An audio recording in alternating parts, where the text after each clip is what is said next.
não dava pra gente prever, imaginar que o Facebook ia estar nesse ponto, ou que a Amazon também teria uma retração como essa, mas o fato é que, como o Piero falou, o cliente é a variável móvel dessa equação toda, cada hora ele vai para um lugar, a gente não consegue prever o futuro. Nota essa aí, hein? Gostou dessa aí ou não? Essa é boa. Puta, boa.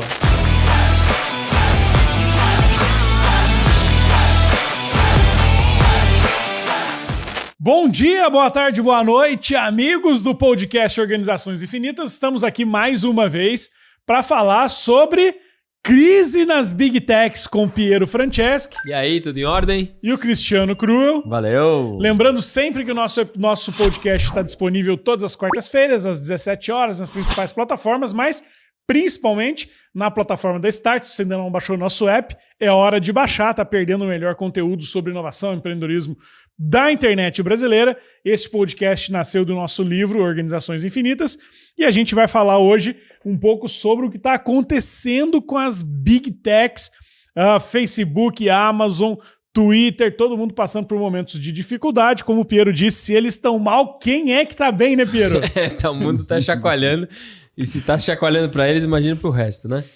Mas olha só, o que chamou atenção nessa semana foi, de fato, a Amazon, né? A Amazon perdeu 200 bilhões de dólares de valuation num dia só, e isso foi impulsionado por quê?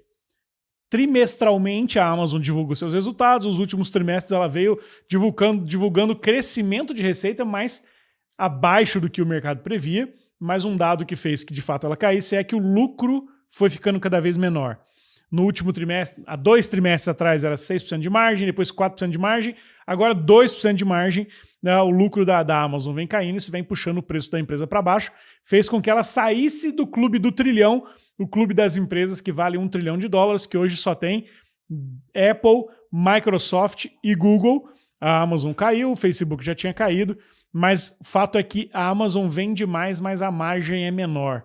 Acho que é um efeito que está acontecendo no mundo inteiro, com inflação, juros e tudo mais, né? Acho que está todo mundo sentindo isso de alguma forma e as empresas de tecnologia também. Então, acho que está todo mundo que tem um negócio tradicional está sentindo um pouco dessa pressão, né? O consumidor querendo as coisas sempre mais baratas, os fornecedores querendo recuperar as margens perdidas e os seus últimos anos de déficit aí, digamos, do ponto de vista de preço, custo, margem.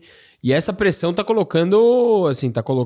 virando verdade, né? Então a gente vê a economia, ela tá se comportando por vários espasmos, né? Fica caro demais, fica barato demais, sobe, cresce, falta produto. Ainda a gente tá num processo de recuperação de pós-Covid, né? A gente tá vendo agora o fluxo real da coisa.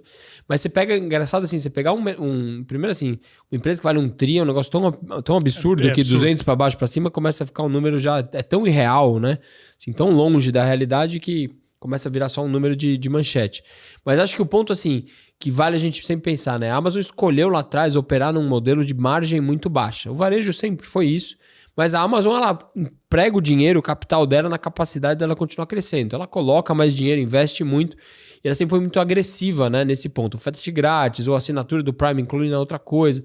Ela sempre foi muito agressiva em margens para poder escalar muito rápido. Tinha a frase famosa do Jeff Bezos lá, né? Que a sua margem é a minha oportunidade, né? É isso, exatamente. Queria entrar no mercado dos outros. Ele quebrou, né? Assim, ele entrou no mercado pelas margens que já eram pequenas, ele entrou fazendo melhor, quebrou um monte de gente.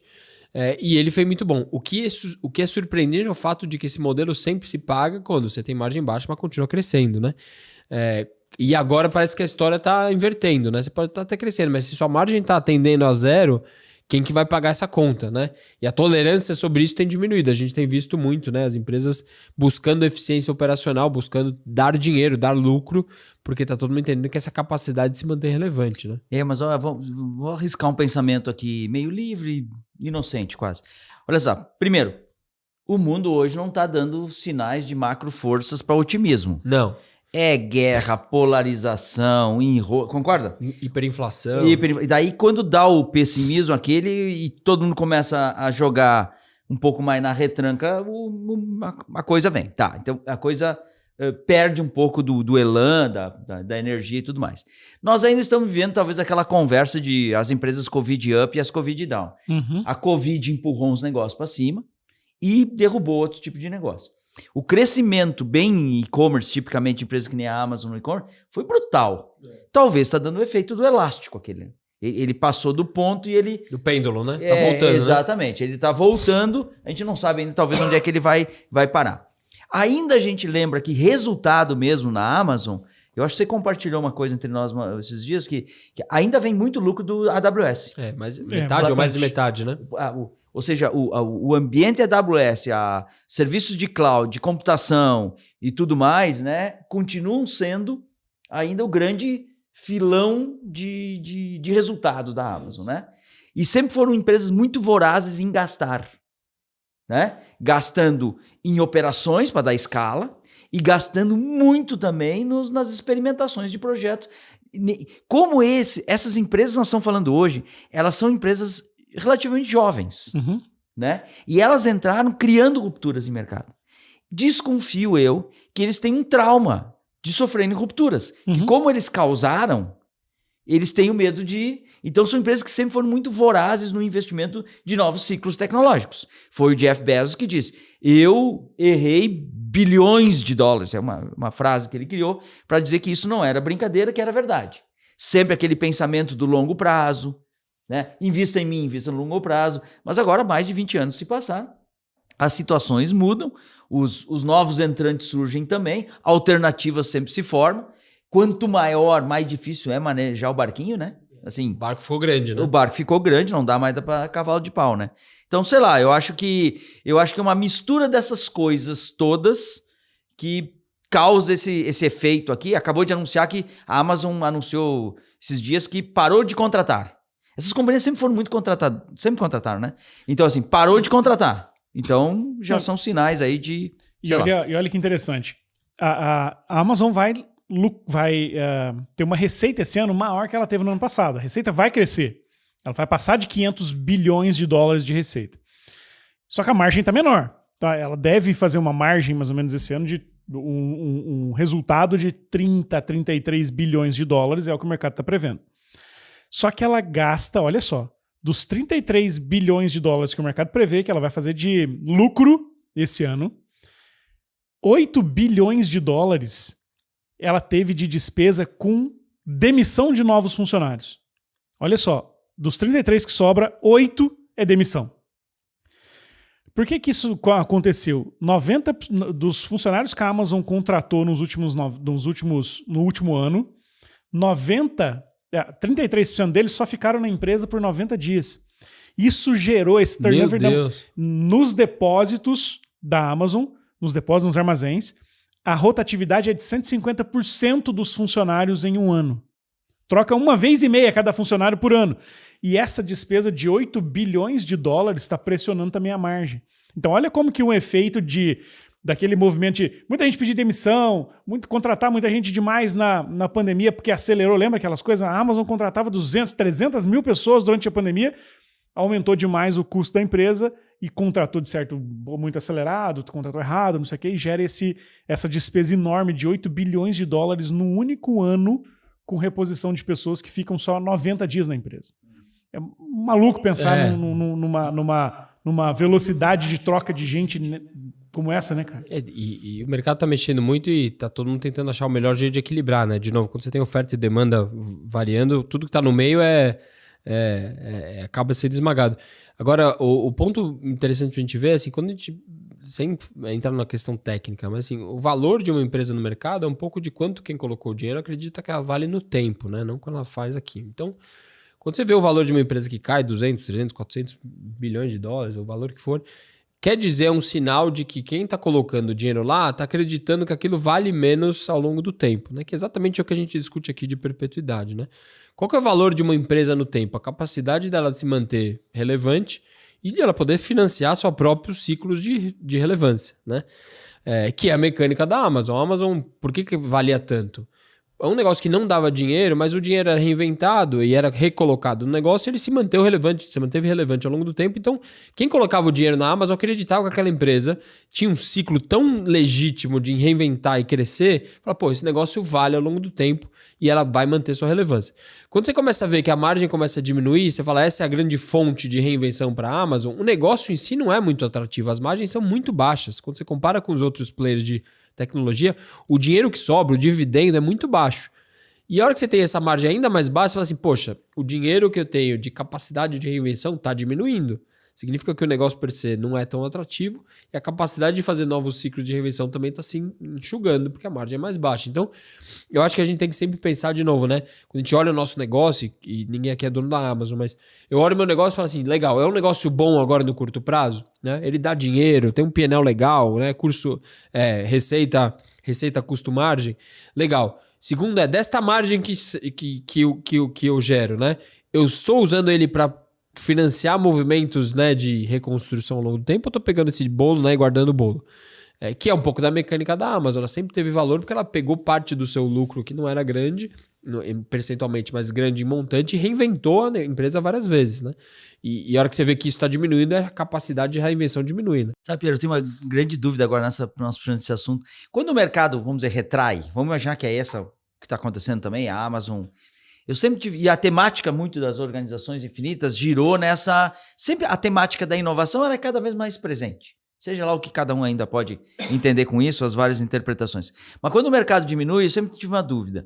Quando o mercado cai, é normal tu imaginar que tem menos recurso para VC, para investimento de risco e tal. Então a inovação vai rarear. Porque tem menos recurso, menos disponibilidade, menos gordura, tá, ele cai. Mas, ao mesmo tempo, aparece, às vezes, um efeito contrário disso. Como o mercado cai, como o mercado retrai, como as mecânicas anteriores ficam assim, muitas coisas surpreendentes surgem nesses momentos improváveis. Né? Então, assim, na escassez, eu quis dizer, na crise, surgem ideias novas, surgem novos players, Então, a gente vê a história da grande bolha que estourou da internet nos 90 lá, muitas das companhias dominantes agora, sei lá, surgiram naquela época, ganharam potência naquela época. Então, eu sempre vivo esses dois. Possivelmente, isso é modelo mental, a capacidade do cara pensar ambidestramente. Certo? Estou vivendo uma situação. O que eu faço para sustentar o negócio, para alongar o runway?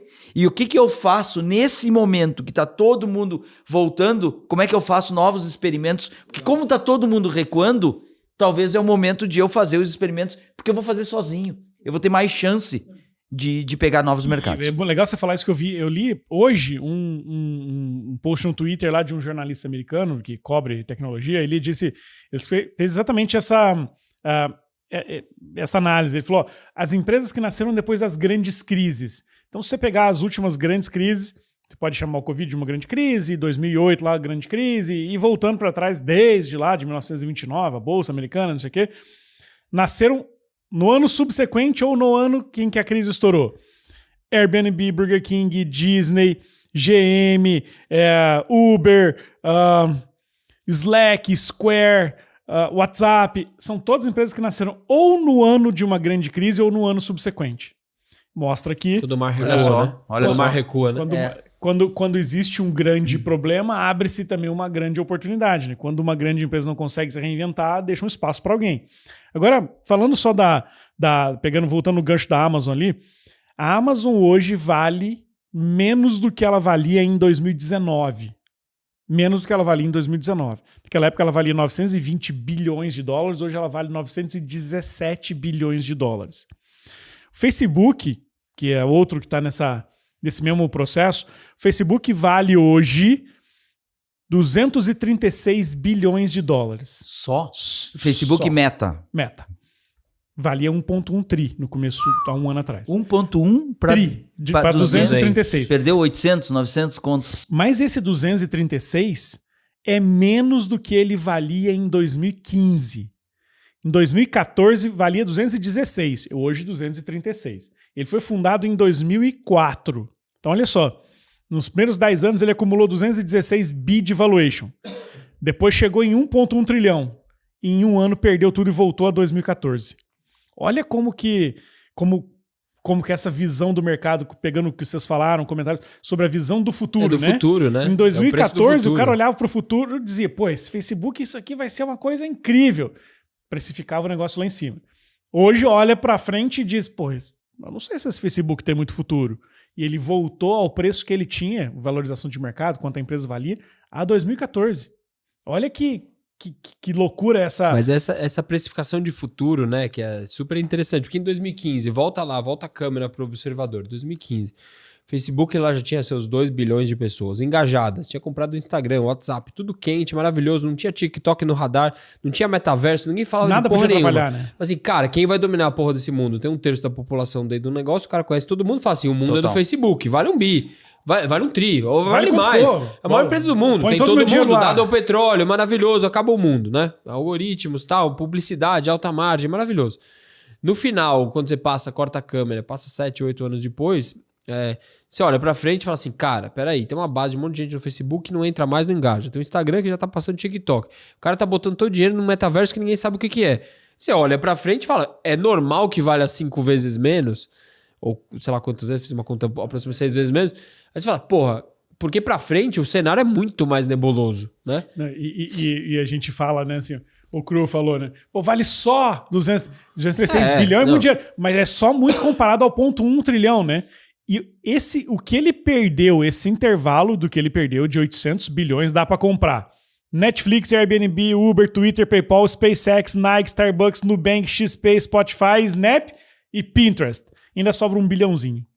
O que ela perdeu... comprar tudo isso. Dá até pra levar uma Start, eu acho. Leva a gente junto. Se bobear, leva. Leva nós junto. só pra... se um bid de dólar tá bom. Não, já pode levar. Tudo bem, não tem problema. Vamos ligar pro Mark. Liga pro Mark. Mas que curioso, né? Esse mundo digital, ele é traiçoeiro. Porque sim, ele é muito veloz. Então, o que faltou todo na estratégia, talvez, do Facebook na época, então, foi combinar com os TikTok da vida, né? Então, faltou combinar com os russos ou com os chineses, sei lá. Mas a lógica é, o mundo digital, ele permite a criação de negócios que podem surgir quase que instantaneamente, faz cotovelo de cura e toma mercado. Ele tem esse efeito. Mas ele também sofre desse efeito. Porque é o seguinte, o moat, né, que a gente chama na estratégia, o fosso que protege o castelinho, ele também não consegue proteger dos mesmos tipos de armas e tudo mais. Então, cara, ter, sei lá, 1/3 da população dentro do negócio seria um super argumento de defesa. Só que ao mesmo tempo que ele toma mercado, o mercado é tomado dele. Por isso, essa ansiedade de investimentos em próximas curvas e próximas ondas. O Facebook, Meta, ele tem, por exemplo, a plataforma tecnológica que a Tesla usa para desenvolver inteligência artificial é do Facebook. Os investimentos em inteligência artificial são lá de dentro do Facebook. Então tem muito projeto e tecnologia lá dentro que não conseguiu converter em negócios ainda. E agora eu acho que nós estamos especulando se vai dar tempo para converter em tecnologia, né? Porque chega uma hora que o negócio fica tão barato e os Yahoos da vida estão na história, cada vez mais frequente. É que assim, né? Se o mundo te dá exponencialidade, a sua resposta é adaptabilidade, né? Assim, então, a exponencialidade não é uma estratégia, né? Ela é o que o mundo. Você pode estar para hype down, hype up. Cedo ou tarde vai vir uma outra coisa que exponencialmente, gradualmente, de repente te impacta. Você tem que estar o tempo todo um pouco na frente da curva e a adaptabilidade é o jeito de resolver, né, a exponencialidade. Assim, né? E você concorda que o Facebook, que antes era top 5 ali no mundo em valor de mercado, hoje podia ser comprado por um trocadinho pela Apple, né? O que a Apple tem em caixa, que são 200 bilhões de dólares, quase compra o Facebook à vista. Mas aí vamos pegar nos dilemas históricos, né? A Microsoft, em algum momento, entendeu que tinha um puta mercado, 7, 8, 9 lá, e falou assim, cara, eu vou comprar alguém que é muito grande, mas tá um pouco na baixa, que é a Nokia. Né? E comprou. E depois, na sequência, 3, 4 anos depois, vendeu embora. Então, assim, comprar o Facebook hoje é factível. Quem tem um dinheiro de caixa. É uma boa compra, né? Porque ele passou de tanto de valor e fala, não, se eu comprar animal, porque eu junto aqui, faço um negócio, faço um trocadilho, eu sei pra caralho e vou fazer isso aqui virar um grande business. Que é mais ou menos o que a Microsoft fez, alguns dos erros históricos dela, quando comprar a Nokia, né? Porra, era legal, o maior fabricante do mundo, já tá meio na baixa, porque tem esse negócio de smartphone aí, mas, porra, se eu pegar, eu sou bom pra caramba, vou pegar esse negócio, vou embalar com uma camada de eu sou muito bom, e esse negócio vai valer a pena, né? Então, o dilema é o grande esse, né? Assim, puxa, o cara tá numa down, ninguém tá conseguindo ver futuro, o valor baixa muito, quando o valor baixa muito, você começa a ter menos opções estratégicas, você começa a ficar mais vulnerável, e aí você fala assim, puta, quem vai comprar? Quem vai comprar quer ver um futuro, né? Então, talvez o negócio do metaverso é mais uma venda de uma ideia de futuro do que uma realidade presente, né? Vocês acham que eu falei isso essa semana, o metaverso ele é essencialmente, como a Meta quer construir, como o Facebook quer construir, ele é essencialmente um mundo virtual, uma realidade virtual. E talvez esse seja o grande dilema, né? Muitas empresas, como a própria Apple, Google, enfim, eles acreditam mais que o próximo passo de futuro, de interação, sei lá o quê, é via realidade aumentada e não via realidade virtual. Para a realidade aumentada, você pode usar vários dispositivos que te dão uma sensação de estar vendo coisas ou de interação com coisas. Diferente do Facebook, você tem que usar aquele óculos e fica imerso num mundo paralelo, fora da realidade costumeira, né? E o óculos do Facebook, o novo que eles lançaram agora, ele é mais amigável, o design dele é melhor, ele parece que é algo mais normal, mas ele custa $1.300. Ele custa mais caro que um iPhone. Então, para entrar no metaverso, que é um mundo virtual paralelo, não sei o que, controlado pelo Facebook, ainda tem que pagar $1.300 para garantir o acesso. Vocês acham que o próximo passo, ele está mais perto de ser um mundo de realidade aumentada ou de realidade virtual? Tem um cara, não vou saber dar os créditos agora, mas ele falou uma coisa muito bacana sobre o metaverso, sendo talvez uma evolução natural da internet, mas ele falou mais ou menos assim: imagina que o metaverso é você poder se atirar para dentro da internet usando VR, realidade virtual. Ou pegar a internet e sacar ela aqui para fora, para onde a gente está, usando AR, realidade aumentada. Eu apostaria que a realidade aumentada tem uma utilidade. Se eu fosse explicar, ela é mais, sei lá, eu acho que ela tem mais grip, é mais infinita do que a outra, tá bom? Eu tendo a achar isso. E Piero, você acha que o metaverso, ele apareceu muito forte, se você olhar ali no Google, nas pesquisas, pelo termo metaverso, no auge da pandemia, no meio da confusão toda.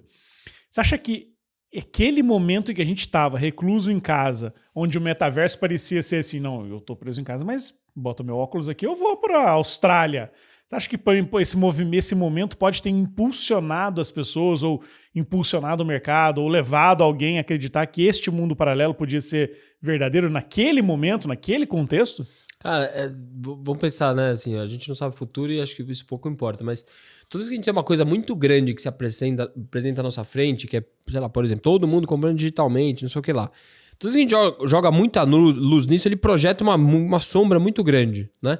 Então, vamos pensar isso. Pô, todo mundo trancado em casa, tudo vem pela internet, chega lá. Cara, com mais luz eu boto nisso, mais uma sombra projeta. Talvez a projeção dessa sombra é o metaverso. Cara, se isso aqui for verdade, bota uma luz, olha que essa sombra gigantesca, o mundo vai estar nesse metaverso e tal. Mas sombra é sombra, né? Sombra é só uma ilusão de ótica. E eu acho que entre essa ilusão de ótica projetada numa luz muito forte, uma coisa muito forte, e o negócio tem uma distância grande, né? Tem gente que acreditou na sombra, às vezes é uma miragem, às vezes tem água, às vezes não tem, né? E eu acho que essa é a grande discussão agora, né? O quanto daquilo que a gente viu há 2 anos atrás é uma miragem ou tem água mesmo. E tá todo mundo tentando achar o caminho.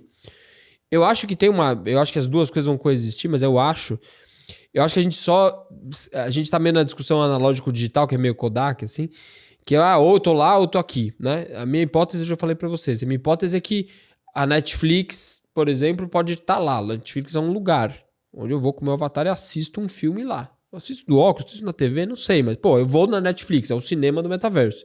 Assisto uma série, a hora que eu tô assistindo, eu tô conversando com o Cruel por lá. O que você achou? Eu gostei, tô com 10 amigos assistindo a mesma série, né?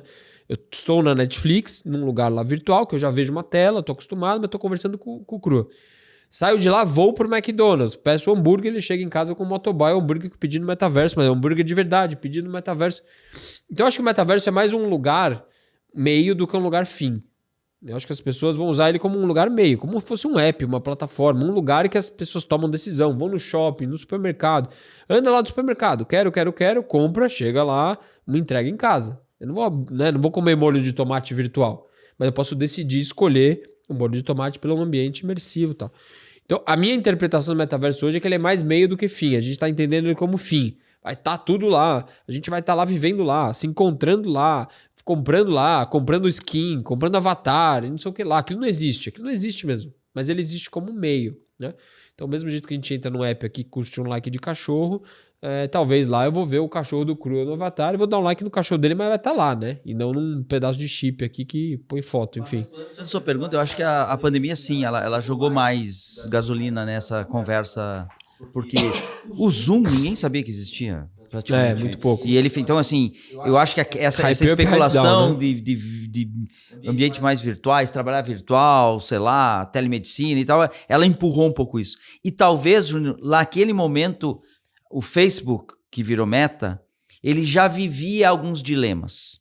Em 2015, eu acho que você falou aí que teve um valuation máximo das antigas ali, foi perto ali quando o Zuckerberg apontou estratégia do Facebook, e ele dizia, vou consolidar como ecossistema, depois vou trazer novos produtos, Instagram, WhatsApp e tudo mais.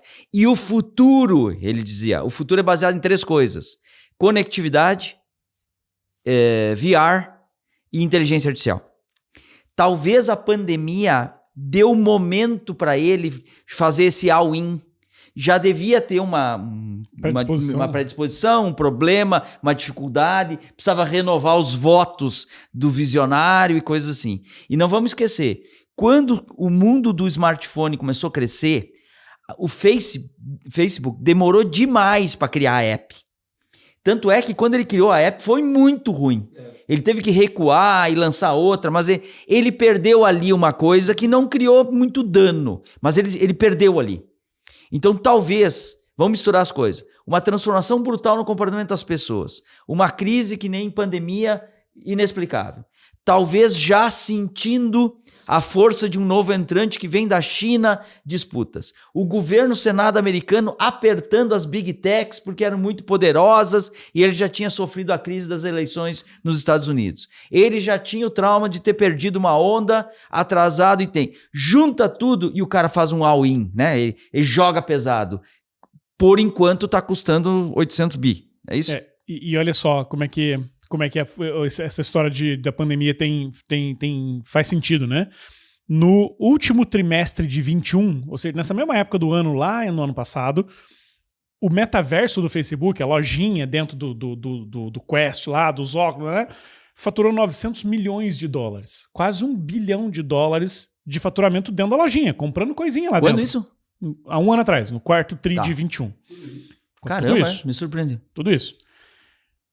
Primeiro tri de 22, 700 milhões. Segundo tri de 22, 500 milhões. Terceiro tri de 22, 300 milhões. Vem sendo desidratada a receita que o Facebook faz. Soma ainda é maior, mas se olhar as fotos estão ficando... Tá ficando menor.